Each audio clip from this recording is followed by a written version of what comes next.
ব্লগারদের বিরুদ্ধে আন্দোলন চলার সাথে সাথে আরেকটি ইস্যু আমাদের সামনে এসে হাজির হয়েছে, সেটা হচ্ছে নবম শ্রেণীর ধর্ম বই ইসলামের অবমাননা, এবং দুটি পত্রিকা রিপোর্ট করেছে। আজকে দেখলাম যে তদন্ত কমিটি গঠিত হয়েছে। পুরো বিষয়টি যদি আপনি বিশ্লেষণ করতেন। প্রথমত আমি এবং আমরা খুব ক্ষুব্ধ, যেটা কল্পনা আমরা করতে পারি না ধর্ম বইয়ে এই ধরনের কথা থাকতে পারে। আমি তার লেখকদের দেখেছি, কোন লেখক বই আছে না আলেম কিনা, এক বন্ধু আব্দুল মালিক নামে, আর দুজন ডক্টর। তা কিসের ডক্টর তা আমার জানা নাই। আর সম্পাদক আরেকজন ডক্টর। তারা কি লিখলেন, কি বুঝলেন? কথা হচ্ছে, আমার প্রথম কথা হচ্ছে এমন একটি পাঠ্যপুস্তক, এটা ক্লাস 10-এ পড়ানো হচ্ছে, 9-এ পড়ানো হবে, এবং উঠতি বয়সের ছেলে তারা, এদেরকে ভুল বার্তা দেওয়া হচ্ছে। কিন্তু ধর্ম বই যদি এই ধরনের বার্তা দেওয়া হয়, এটা খুব দুর্ভাগ্যজনক। এবং এটা মনে করি না যেটা মিসিং হয়ে গেছে, আমার একটা মিসিং হওয়ার কথা নয়। কারণ এটা সম্পাদনা করে লিখেছে যারা, তারপর সম্পাদনা করা হয়েছে, তারপর ছাপার ব্যবস্থা করা হয়েছে। এই জন্য আমি মনে করি প্রথমত এটা ইসলামের বিধানটা কি, যে বিষয়টা আমার দেশ তুলেছে, এটা কি ইসলামের বিধান? তো এটা কারো অজানার ব্যাপার নয় যে আল্লাহর নামে জবাই করতে হবে। আল্লাহ ছাড়া যে কোনো কিছুর নামে জবাই করে এটা গ্রহণযোগ্য, হারাম। এটা তার চেয়ে স্পেশালি বলা হয়েছে দেবদেবীর কোন বেদিতে জবাই করলে এটা হারাম হবে। আর এখানে লেখা হয়েছে আল্লাহ নামেও দেবদেবীর নামে করা হলে এটা হালাল হয়। তার মানে আল্লাহ এবং দেবদেবীকে সম পর্যায়ে নিয়ে আসা হয়েছে, এটা শিরক। এখানে শিরক কাজ করছে, আল্লাহর সঙ্গে শরীকও করা হচ্ছে। দেবদেবী আল্লাহকে পাশে রাখা হয় এবং দুইটাই যখন সিদ্ধ করা হচ্ছে, তাহলে একজন শিরকের ব্যবস্থা করা হয়েছে।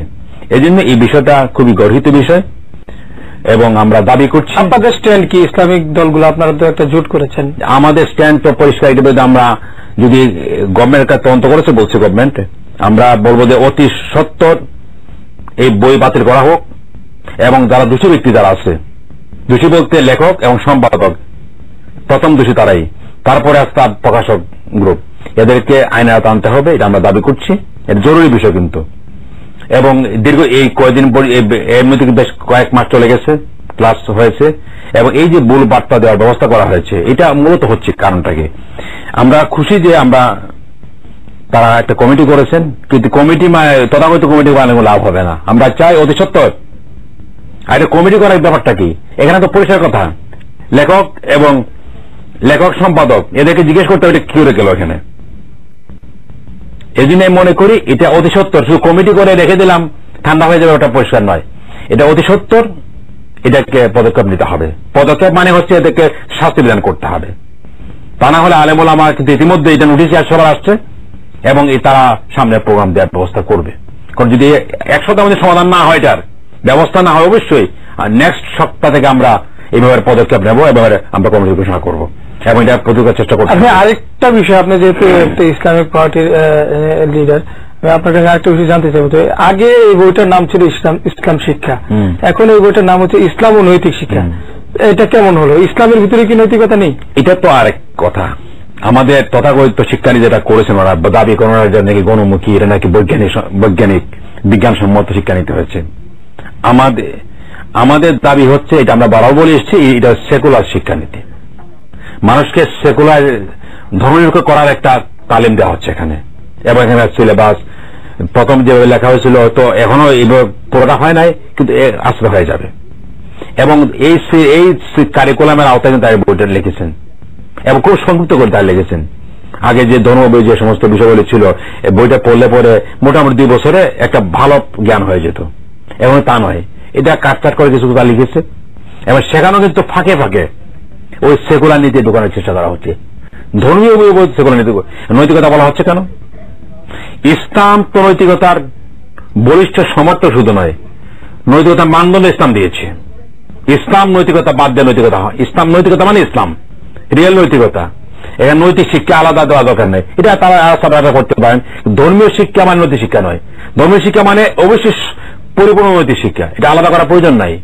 কিন্তু তারা আলাদা করেছেন। এই নামটা করা অর্থ হচ্ছে কি, যে নৈতিক শিক্ষা শিক্ষা যাবে, তারা ধর্মীয় শিক্ষা পায়, তারা দুটো পৃথক করে দেখাচ্ছেন। আমরা মনে করি এখানে একটা চক্রান্ত কাজ করছে। ইসলাম থেকে এই সেকুলারিজম করার যে লক্ষ্য, ধর্মনিরপেক্ষ করার যে উদ্দেশ্যে যেটা করা, তাদের এটা কিন্তু কাজ করে। ধর্ম একটা, নৈতিকতা আরেকটা, দুটাকে মিলে একটা বই তারা করেছেন। কিন্তু আমরা মনে করি এটা একটা কারসাজি, একটা চক্রান্তমূলক পদক্ষেপ নেওয়া হয়েছে, যে ধর্ম বইকে তার নৈতিকতার বই বলে উল্লেখ করার চেষ্টা করেছেন। এটা আমি চক্রান্ত মনে করি এবং এটা মোটেই সঙ্গত মনে করি না। আমরা একটু অন্য বিষয়ে আসবো। গণহত্যায় সাধারণ নাগরিকই বেশি 33। আমার দেশে একটি ইনভেস্টিগেটিভ রিপোর্ট করেছে। এক সপ্তাহে নিহত জামাত শিবির 46, বিএনপি 6, আওয়ামী লীগ 5, পুলিশ 7। তো এই যে সাধারণ নাগরিকরা এই রাজনৈতিক সহিংসতায় প্রাণ হারালো, আপনি কিভাবে দেখছেন? প্রথম কথা হচ্ছে এই রিপোর্টটাতে একটু ভুল আছে আমার বিবেচনায়। কারণ সিঙ্গারে যারা মারা গেলেন এর মধ্যে 3 জন আমাদের সংগঠনের লোক। স্থানীয় সিঙ্গারে, মানিকগঞ্জ সিঙ্গারে যে মারা গেলেন গত 5 তারিখ সম্ভবত এটা ঘটনা ঘটেছে, সেখানে 3 জনের মধ্যে একজন হচ্ছে আমাদের স্থানীয় ইউনিয়ন শাখার সহ সভাপতি, আর একজন ছাত্র মজলিসের কোনদিন দিয়েছে দায়িত্ব, তারা একজন মারা গেছেন, আরেকজন মারা গেছেন আমাদের সঙ্গে সংশ্লিষ্ট লোক। কাজে এই রিপোর্টটাতে একটু ত্রুটি এটা আছে। কারণ আমি জানি না তারা হিসাব পড়াশোনা কিভাবে করেছে, সাধারণ লোকের মধ্যে আমাদের ধরে ফেলেছেন কিনা, কিন্তু এটা মনে রাখতে হবে যে শুধু খালি বিএনপি মারা যায় না, আমাদের লোক মারা গেছে, জামাতের লোক তো মারা গেছে, আর সাধারণ লোক মারা গেছে। এবার সাধারণ লোক মারা যাওয়ার অর্থটা কি দাঁড়াচ্ছে? যে আন্দোলনে সাধারণ মুসল্লিরা, দিনদার লোকেরা অংশগ্রহণ করেছে, এটা প্রমাণ করে এটা কিন্তু। এবং পুলিশ যাদেরকে মেরেছে সবাই জামাত শিবির, সবাই বিএনপি বলে মারে নাই, তারা গরিব গুলি মেরেছে, গুলিতে সাধারণ মারা গেছে বেশি। এবং পুলিশ যখন সীমা লঙ্ঘন করে থাকে স্বাভাবিকভাবেই যত কথা তারা বলুক যে আমরা তথাগত সন্ত্রাসকে প্রতিরোধ করার চেষ্টা করছি বা টার্গেটেড গ্রুপের চেষ্টা করছি, এটা বাস্তবে হয় না। কারণ যখন জনগণের অভ্যুত্থান ঘটে, জনগণের যখন বিক্ষোভ ঘটে, তখন সেখানে কিন্তু এইভাবে পাইকারি গুলি করলে সাধারণ মারা যাবেই, এবং এটা ঘটেছে মূলত। এই জন্য আমি আশা করব যে সরকারকে চিন্তা করতে হবে, তারা যদি সাধারণ মারতে থাকে তাহলে দেশের অবস্থাটা কি দাঁড়াবে। কারণ এই সমস্ত গোলাগুলি করা তো এমনিতে মানবাধিকার লঙ্ঘন। যে সমস্ত মানবাধিকার সংস্থাগুলো আমরা জানি, বিদেশের সংস্থাগুলো কিন্তু কথা বলেছে, আমাদের এই সংস্থা বেশি কথা বলছে না, অনেক সুরেশ সমাজ, সুরেশ সমাজ বড় বক্তৃতা করে মানবাধিকারের নামে, কিন্তু মানুষ মারার ব্যাপারে তারা কিন্তু কথাই এখন বলছে না, মানে চেপে যাচ্ছে। এটা খুব দুর্ভাগ্যজনক আমাদের দেশে। অনেক সময় দেখা যাচ্ছে একজন মারা গেছে কোনো কারণে, একজনকে এত তোলা হচ্ছে, এটাই জন্য বিশাল ব্যাপার দাঁড়িয়েছে, আর আমরা যেন বাকিরা যেন মানুষ না। এই যে বিষয়টি আমাদের মিডিয়া, তো আপনাদের মিডিয়াতে এগুলো হয়, তাই কিন্তু মনে রাখতে হবে, মিডিয়া কিন্তু ট্রিটমেন্টটা কিন্তু মানবিক ট্রিটমেন্ট অবজেক্টিভ তারা করছেন না।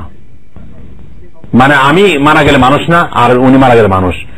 আরেকটা বিষয় আসতে হবে, সময় একেবারে শেষ। আজকে শাহবাগের গণজাগরণ মঞ্চের কাছে একটি বিস্ফোরণ ফুটেছে।